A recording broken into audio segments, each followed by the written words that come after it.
السلام عليكم ورحمة الله وبركاته. اللهم صل وسلم وبارك على سيدنا محمد. ازيكم عاملين ايه؟ يا رب تكونوا بخير. معاكم هنا من قناة يوميات. هعمل معاكم النهاردة فيديو جامد جدا من نص كيلو كنافة. عملت نوعين كنافة بطعم حلو قوي، وكمان ده شكلهم النهائي شكلهم يجنن، طعمهم تحفة. عملت واحد بكريمة الخفق، كريمة الحلويات وبالفستق، وعملت واحد تاني بالكريمة اللباني والكريم جانتيه. ده طعم وده طعم، الاتنين طعمهم احلى من بعض، وكمان شكلهم النهائي يجنن. يا رب الفيديو يعجبكم، ولو الفيديو عجبكم يا ريت بقى متنسونيش باللايك وبالاشتراك وتفعيل الجرس علشان يوصلكم كل جديد في قناة يوميات هنا. يلا بينا نبدأ مع بعض المقادير. انا معايا نص كيلو كنافة متقطعة قطع صغيرة جدا علشان تتحمر معايا بكل سهولة، ومعايا سمنة سايحة وكريمة خفق للحلويات، وربع كوباية سكر. اول حاجة هعملها هجيب بولة وهحط فيها الكنافة. هكون مسيحة السمنة وسايباها شوية، سايباها تبرد شوية عشان ما احطهاش على طول على الكنافة وهي سخنة. بعد ما تبرد هحطها على الكنافة.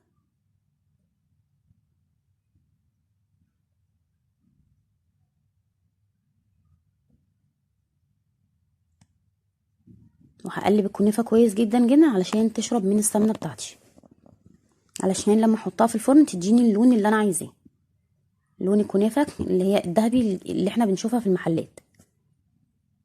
يبقى شكلها حلو قوي، تبقى متحمصة حلو جدا او متحمرة. بعد ما هتاكد ان الكنافه شربت من السمنه كويس جدا، هحطها في صينيتين واحولها الفرن على اعلى درجه حراره علشان ياخدوا معايا لون. هحطهم من تحت الاول لغايه ما يتحمروا من تحت، وبعد كده هولع عليهم الشوايه لغايه ما ياخدوا اللون الذهبي اللي دايما بنشوفه في الكنافه الجاهزه. كل شويه هتابعهم في الفرن علشان ما يتحرقوش مني، انا عايزاهم ياخدوا لون ذهبي. بعد كده هضرب كريمه الخفق، لازم اضربها في الكبة او في الخلاط المتواجد عندكم مع السكر علشان تديني السمك بتاع الكريم جانتيه. بس انا عايزاه يبقى متوسط، ما يبقاش ولا تقيل ولا خفيف، علشان لما احطه على الكنافه يتحط معايا بكل سهوله، ما يطلعش معايا وانا بعمل الكنافه، او الكنافه تطلع وانا بسويها بالكريم جانتيه او بالكريمه. زي ما قلت لكم هحط ربع كوبايه سكر بس علشان تخليها طعمها حلو، ما تبقاش عضه او مسخه مثلا. هضربها كويس جدا جدا لغايه ما تديني السمك اللي انتوا شايفينه دوت. هحطها في التلاجة لغايه ما اطلع الكنافه من الفرن. بعد ما طلعت الكنافه شايفين شكلها ولونها عامل ازاي، هحطها في الاطباق اللي هعمل فيها الكنافه. هحط طبقه واحده بس علشان مش هعمل طبقتين من الكريم جانتيه، هي طبقه واحده بس اللي هحطها في سواء كريم جانتيه او كريمه الخفق، وهسويها كويس جدا جدا.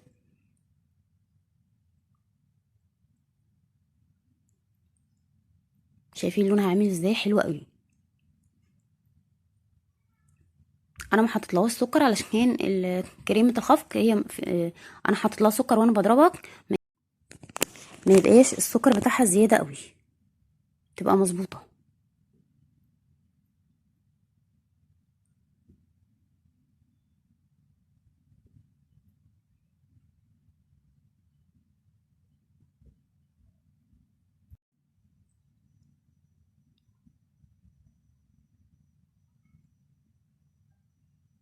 بعد ما حطيت الكنافه وسويتها كويس جدا، هحط كريمه الخفق في القمع بتاعي وهحطه على الكنافه بشكل متساوي، علشان زي ما قلت لكم مش هعملها بالمعلقه علشان ما تطلعش معايا.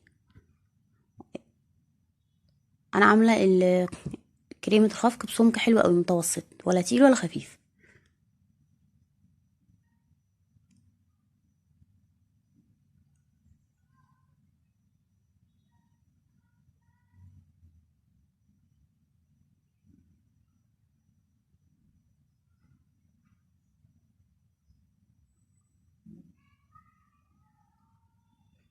وهزينه باي حاجه.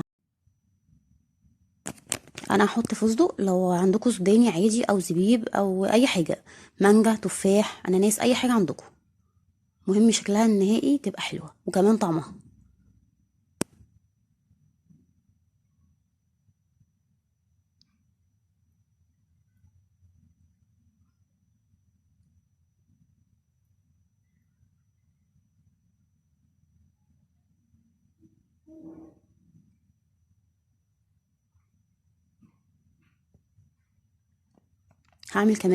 هعمل طبق تاني كمان، علشان كريمه الخفق هي غاليه شويه، فهعمل بالكريم جانتيه والكريمه اللباني، هما بيدوا نفس الطعم بالظبط، دول البديل ليها، وكمان تغيير في الطعم.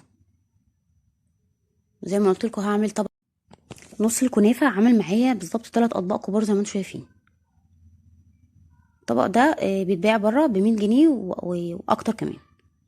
انا عملته باقل التكاليف، من نص كيلو كنافه عملت 3 اطباق. وهحط الكريم جانتيه والكريمه اللباني على الطبق التاني، زي ما قلت لكم هيبقى ده طعم وده طعم، الاتنين كان طعمهم حلو قوي، جربوه بجد هيعجبكم جدا. هكمله بعد ما حطيت الكريم جانتيه، هجيب اي حاجه عندي وهزينه بيها. انا هحط صوص شوكولاته،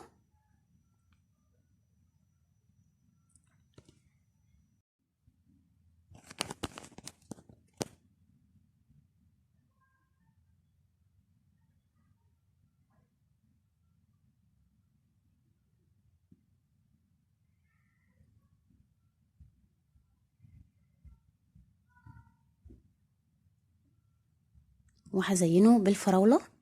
ده بقى شكله النهائي، شكله كان تحفه وكمان طعمه كان يجنن، هو واللي بالفستق. بجد جربوا الطريقه هتعجبكم جدا جدا. المره الجايه كمان هعمل معاكم كنافه بصوص الكراميل، انا اللي هعمله من الاول للاخر، طريقه حلوه جدا. انا عملته قبل كده في فيديو المهلبيه. يا رب الفيديو يكون عجبكم. ده شكلهم النهائي كان يجنن وطعمهم كان حلو جدا. لو الفيديو بقى عجبكم متنسونيش باللايك وبالاشتراك وتفعيل الجرس علشان يوصل لكم كل جديد في قناه يوميات هنا. وطبعا متنسونيش بالشير. استنوني الفيديو اللي جاي، هتوحشوني جدا جدا.